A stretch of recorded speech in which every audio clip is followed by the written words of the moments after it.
Hello, everybody. Happy Hump Day. It's the afternoon rush here on this Wednesday, March 12th, 2025. I'm Dave Neal, and I have all of your stories for your rush hour ride home.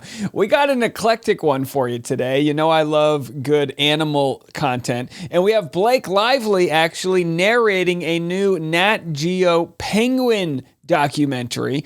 I'll share the trailer for you. Hey, I think she does a good job in it so far. Plus, we got Millie Bobby Brown on Call Her Daddy, what she has to say about potential motherhood. And TikTok banned. No, not for everybody, but for a specific college football program. No TikTok in the locker room, says the boomer coach.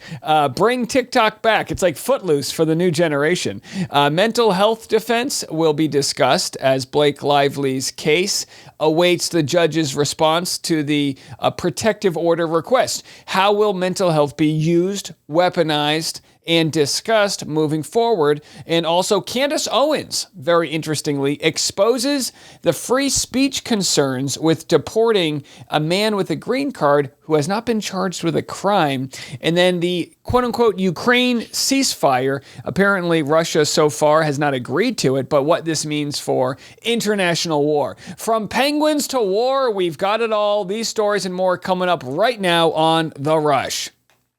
And as I said, our first story, we like to start with some animal content, keeps everybody balanced. Here is the trailer for Blake Lively as she narrates the National Geographic Secrets of the Penguins documentary series.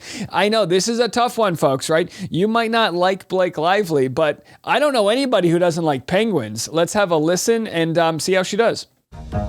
They teach. They toil. Practice parenting. Wow. And act weirdly brave for their size. To survive here, you've just got to be so tough. That's one of the best things I've ever seen in nature.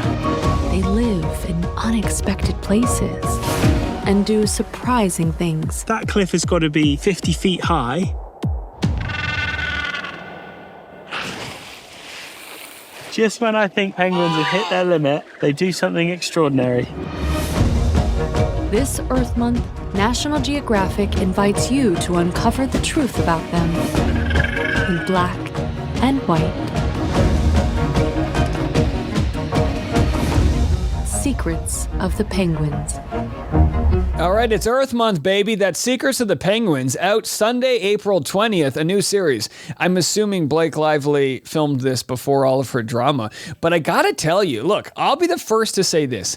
I can separate someone's legal issues, all of the drama playing out, and give you a fair, objective opinion of if they do a good job. I think Blake Lively brings a good tone. You know, God, I love the David Attenborough, the penguins, 30 feet up. Sorry for my British friends out there. I love that style, but I think she brings a nice, different energy to it. You don't hear, a soft female voice narrating penguins that much. All right, let me know what you think. I don't want to piss people off here. I've got audience capture, right? You all want us to just bash Blake Lively, but it's actually a kind of smart thing for her own PR to be like the voice of something so beloved as penguins. Coming up next, Taylor Swift narrates old women walking across the crosswalk. It's like, how can you hate that? So that was our animal story to start the afternoon rush off with. Now I'm going to go to Stranger Things. We will have more on Blake Lively in a little bit, but we'll save that for, we'll warm up to it. But here's Millie Bobby Brown on the Call Her Daddy podcast. As I mentioned, I'll be in LA doing a couple podcasts. If there's any podcasts you think I should be doing, let me know. I'll be in town Monday, Tuesday, and Wednesday. Might even have a couple stand-up shows. So definitely sign up for the newsletter if you haven't already. You can get the link to that on my Instagram at DNeals. All right, so here's Millie Bobby Brown on a slightly larger podcast than ours. It's called Call Her Daddy. It's the female Joe Rogan.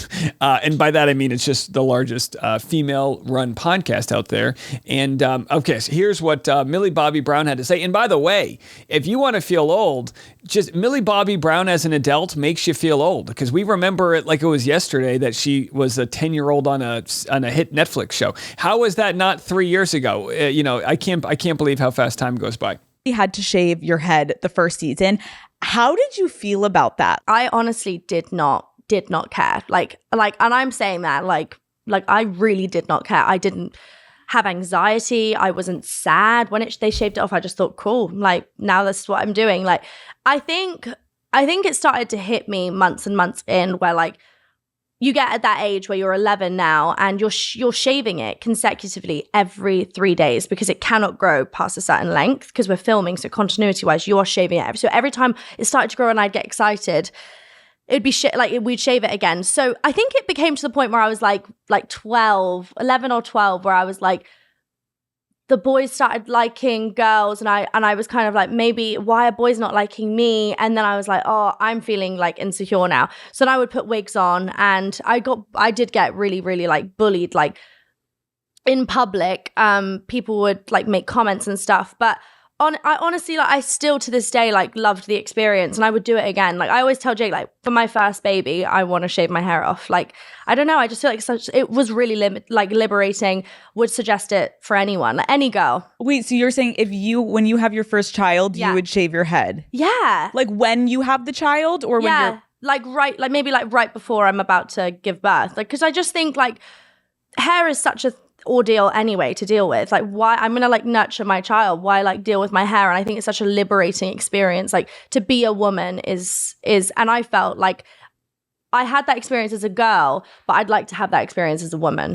There it is. There's the update nobody needed. I mean, again, there's really no reason to share this post other than to say a lot of people's hair falls out after birth anyway, right? The old fourth trimester. Do I have that right? By the way, I talked about the fourth trimester the other day, and someone was like, Dave, there's only 3 trimesters. And it's like, I understand what tri means 3, but the fourth trimester is generally kind of spoken about as the birth. Like a lot of people, protect the sanctity of pregnant women leading up to birth, and then you're taking care of the child, and then we forget about the mom and all of the needs she has, of course, all the postpartum issues, which again, we'll bring up more in the Blake Lively stuff. Again, I'm not saying this like I have any personal knowledge about it all. I'm just saying, we gotta take care of our moms out there. So Millie Bobby Brown, before you know it, she'll have a kid who will be in the remake of Stranger Things and will feel old as hell. And speaking of remakes, you guys have seen Footloose, right? The original with Kevin Bacon, or the remake with who was in the remake? The Dancing with the Dancing with the Stars person. What's her name? Huff? Julianne Hough? Either way, that has nothing to do with this story. West Virginia's Rich Rodriguez bans players from TikTok dancing. Dancing's for the devil. Here's what he has to say about the ban. And I got to tell you, I don't know if this is good for team camaraderie to take away the art of dance. Maybe you were on Three Guys before the game or something earlier this winter, and you talked a little bit about TikTok in the locker room. Now that you're into spring practice, is there like a social media policy that you have with the team, whether that be TikTok or all social media? No, I don't really. I mean, they're going to be on it, so I'm not banning them from. I just banning them from dancing on it. It's like, don't look. We try to have a hard edge, whatever, and you're in there, in your tights, dancing on TikTok. Ain't quite the image of our program. Geez, this is way more homophobic than I thought it would become. He's basically saying, you're dancing around in tights. That's not the image of our program. First of all, dancing's really hard. It's great for your brain. It's great for muscle control, and it's great for footwork. To be quite honest, he should be encouraging his football players to dance more. You know what I mean? Not to mention the camaraderie. I remember when TikTok first came out. I remember when it was called Musical.ly, right? Before it was called TikTok. And I remember how foolish it looked, like people that were dancing, like, oh my gosh, this is so embarrassing. People are taking videos of themselves dancing. And then, my wife suckered me into it. And, come to find out, I'm not, I can do it. I was a marching band. I can dance to the beat, right? I can roll a toe. I've got a beveled heel. So either way, you feel good doing it. You feel silly a little bit, but you feel good. It's fun. Dancing's fun. And here we have a guy saying, well, it makes us all look weird. I want. But I told the team today, I said, everything today is about trying to make everybody individual. It's all about the individual. It's all about the individual. And I said, football is one of the last things that was got to be more about the team than the individual. And so I banned dancing on TikTok. I guess I did that. But anything that doesn't look like our program should look, I think it's just like come on. This guy's a real bland boy. I don't know what to call. I can't know what to say. This is ridiculous. You know what? The people that want to stifle your dance are the people that need to dance the most. Get him some tights and teach him some TikTok dances. Now, I'm saying this kind of like joking around, but to be quite honest, the best way he could rally his team around him and the believability of him as a coach is to lead and literally do one with them, you know? I understand in the locker room you want to be focused, but at the same time, you spend so much time with your teammates, sometimes you just want to let loose. All right, well, that's that. I had a LeBron story, but I think we're going to be out of time, so we'll save it for tomorrow. But let's do this. I'm going to get into this interesting tweet from Lady C. She's been covering the Blake Lively story. We're going to talk about mental health issues, that coming next. Lady C is a British, royal adjacent journalist. Do I have that right? She's been covering the Blake Lively story. Here's what she tweeted. It is gratifying to learn that the tune my Hollywood bongo drums beat out several weeks ago is now being sung by Blake Lively's lawyer, namely that she has serious mental health issues. At the time, I was told that she was under medical supervision, and her legal representatives have now asserted that fact to the court. Doubtless people will be speculating what her mental problems are. Is she a narcissist, sociopathic, psychotic? Is she mentally ill? Or, as a certain A-lister put it, just a spoilt, egocentric, overambitious bitch who's been found out and is using the mantle of mental illness to cloak that fact and get some pity when she deserves none. Now, my real thought is, and again, I'm not speculating over what she might have going on, but my thought is, if you did want to fake a claim and try to seize control of a project and all of that, sure, maybe you are spoiled, egocentric, and an overambitious bitch, sure. But also, there is mental health issues there, regardless. She continues, to me, it's amazing that a lawyer would seek to shroud his client in the mantle of mental illness. Justin Baldoni's case must be a heck of a lot better than anyone assumed, and most thinking people figured out a long time ago that it is excellent. It's also interesting to note to what depths of self-flagellation and humiliation people will sink to protect a $400 million fortune. Will her next movie be Two Flew Over the Cuckoo's Nest, starring Miss Lively and her husband, Ryan Reynolds? Okay, so she goes on and on. Listen, there's definitely claims of mental health issues. Like, this is not something that is just being pulled out of nowhere. So several articles have been discussing this mental health issue, which we've been talking about really for months now, that she can claim any number of issues with regard to possible postpartum issues. And you might say, Dave, that's ridiculous. Well, maybe, but I'm just saying she could take that angle. Blake Lively fears profound mental health issues are at risk of being leaked. So that's what this whole protective order is all about. And again, we're waiting. I think this will come tomorrow since we haven't heard of it yet, but we are waiting for the judge to respond to the protective order issue. So what Blake Lively wants is to use mental health as a reason why she shouldn't share her private messages. She may still use mental health as an issue that she can, say, maybe in an apology, like, this is why I did what I did, if it gets to that point. And again, we're not there, but if it gets to that point. So this is from the transcript of that the protective order hearing. It's not difficult to envision that there would be the type of materials that are speaking about children or speaking about profound mental health issues or locations of private residence or homes. You can imagine that there is just a level of personal and intimate information that is particularly relevant because of who these people are that in any ordinary case may not be subject to an AEO, and that's the protective order. So they mentioned health 7 different times. Your Honor, and this is Blake Lively's side trying to use mental health as a reason why they shouldn't air out their private messages. Your Honor, I don't believe that sanctions or contempt proceedings are sufficient to protect the very significant concerns that we have here, especially with respect to trade secrets, but also with respect to health and mental health records that really have absolutely no business being publicly released.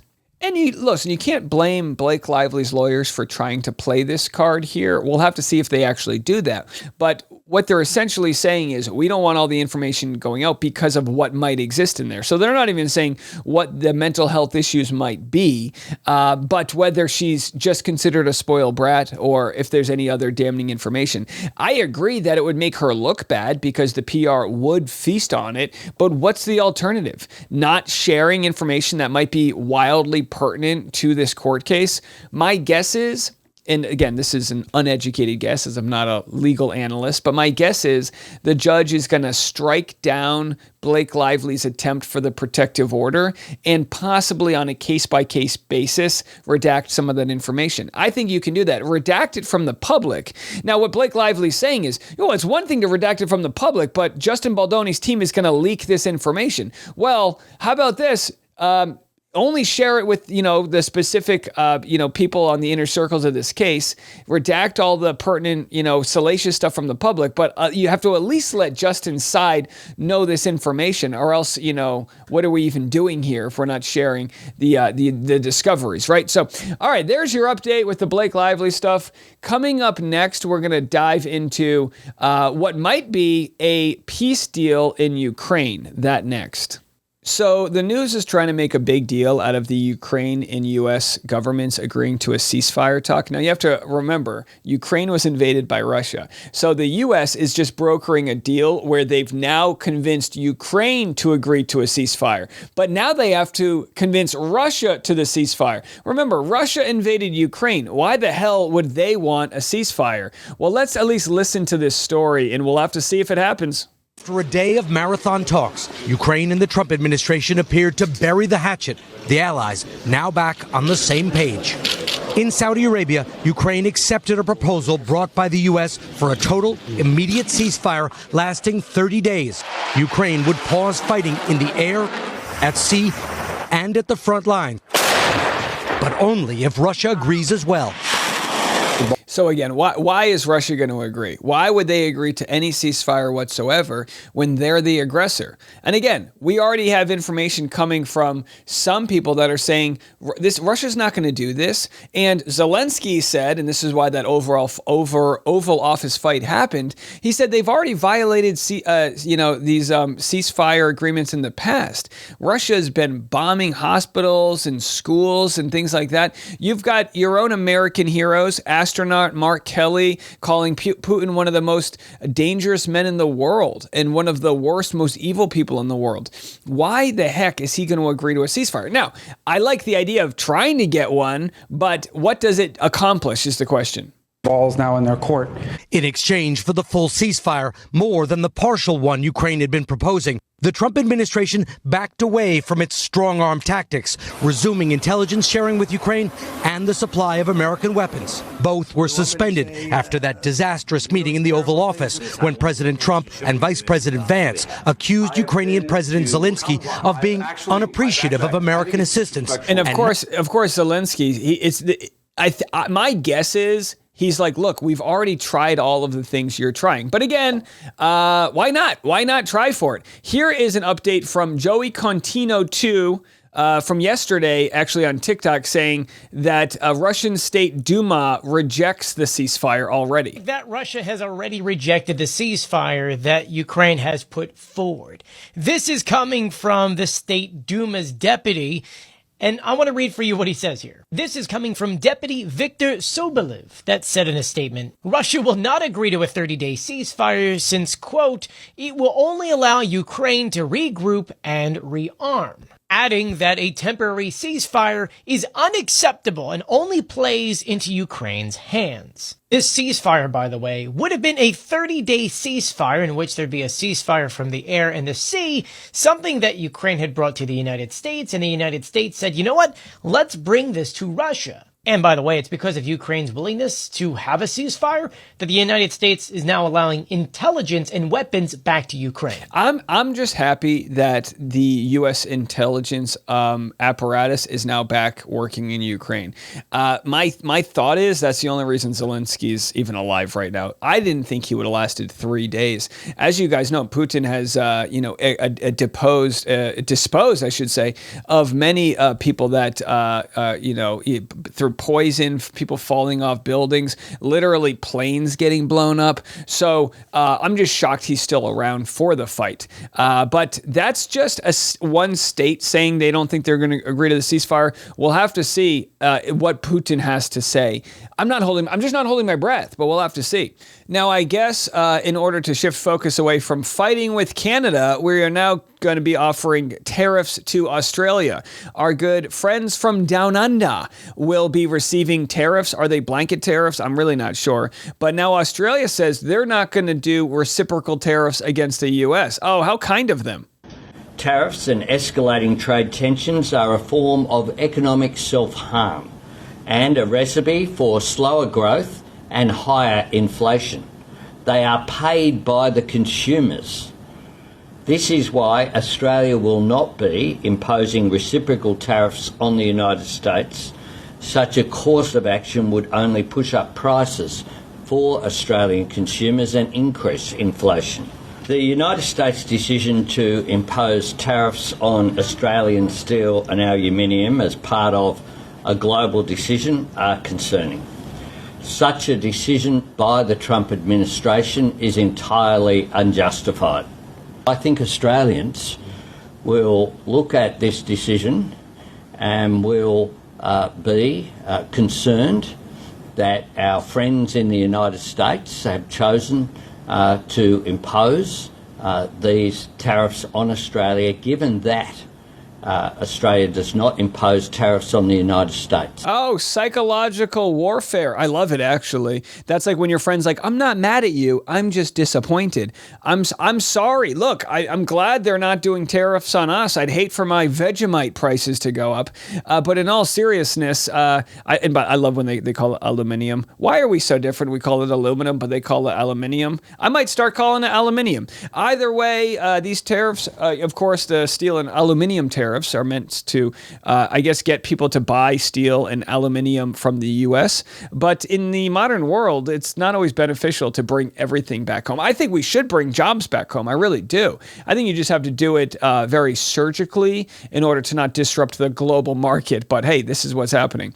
All right, very interesting. Candace Owens here is going to comment on what Speaker of the House Johnson has to say regarding the Colombian protester. It's a guy who went to school in Columbia University. He's here on a green card, not on a visa, but a green card, which is kind of like you're pretty much an American citizen, right? And he's now in a detention center, I believe in Louisiana, facing deportation. His wife is 8 months pregnant, and he's essentially been deported, although the judge has put a stop to it. And now we have Candace Owens raising the alarms. And I think it's important to share stuff like this because, it's one thing when everyone says, oh, Dave, you're just some crazy liberal hack or whatever. But how about when people on the right call out the First Amendment issues? Because if you can do this to a random guy who's a protester at Columbia University, if you can kick him out of the country, who's next? Who are we going to do this next to? So don't look at it politically. Look at it constitutionally as a huge issue. Spewing anti-Semitism and all this hatred, it's enough. And I think the American people understand that. They're supporting it. And I'm glad we have a president who's strong enough to lay down the law. Thanks a lot. Lot of words to not tell us what exactly Mahmoud Khalil himself did. He was apparently a mastermind. What? Apparently a mastermind? What are you talking about? You're personalizing. I was there. I don't doubt any of that. I was there during BLM protests. I saw BLM protesters get violent. It doesn't excuse me to go arrest somebody who wasn't a part of the violent protests. Are we just supposed to be stupid and accept that? You know what we refer to that to? The DC dip and twirl. For those of you who have seen the movie The Campaign with Will Ferrell, when politicians are really good at dipping and twirling and not answering the questions. Here's a clip from that movie. What specifically did this kid do? I need to know, because you're talking about green card holders, not people that are just here taking the class. You're saying permanent residents of the United States, we can just revoke your green card at any time for wrongthink. That's what it looks like right now. Again, I am open, as I have been, to being proven wrong if somebody can present evidence of. Now, don't you think they would have presented the evidence if they already had it as to his deportation?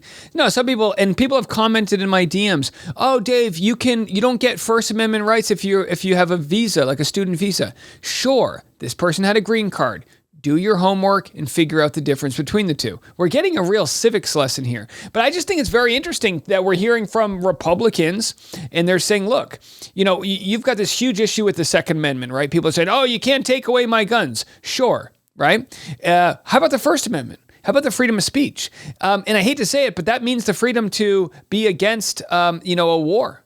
To be on one side of the war. You can be upset and say, oh, you're very pro-Palestinian or you're very pro-Israel or whatever side you want to be on. But are we really going to take those people and deport them? And is this a precedent we're going to set? Now, the White House is on record answering this question, and it's not holding up in court so far. The judge is already striking this down, but it's going to be very interesting. Well, here's some good news. Let's end on some good news. Inflation rate eased to 2.8%. That's 0.1% lower than they thought it would be in February. If this trend continues, you might get lower rates for home buying and mortgages and things like that. I don't know. We're going to have to see. February was last month. There's always a couple week delay on getting these inflation rates. It'll be more interesting to see what inflation looks like in May, considering a lot of the tariffs are supposed to go into effect April 1st. But either way, good news there. So that's where we stand, folks. Again, more cornucopia of content for you today. We just can't get through it all. So much going on. But I hope you enjoyed this episode. The best way to support the channel is to give us a nice 5-star review on Apple Podcasts. Leave us a nice subscribe on YouTube. We are very close to hitting 130,000 subscribers. By the time you watch this, we might have hit it. Although some people are getting unsubscribed, so double check and see if that is you. And also, make sure to join the newsletter. You can join the newsletter on my link tree, which is in the bio of my Instagram. I'll also post a link in the comment section, the description of this video, where you can sign up for the newsletter and get alerts when I'm performing in your neck of the woods. All right, have a good one. We'll be back in the morning. As always, I'm Dave Neal. This is The Rush.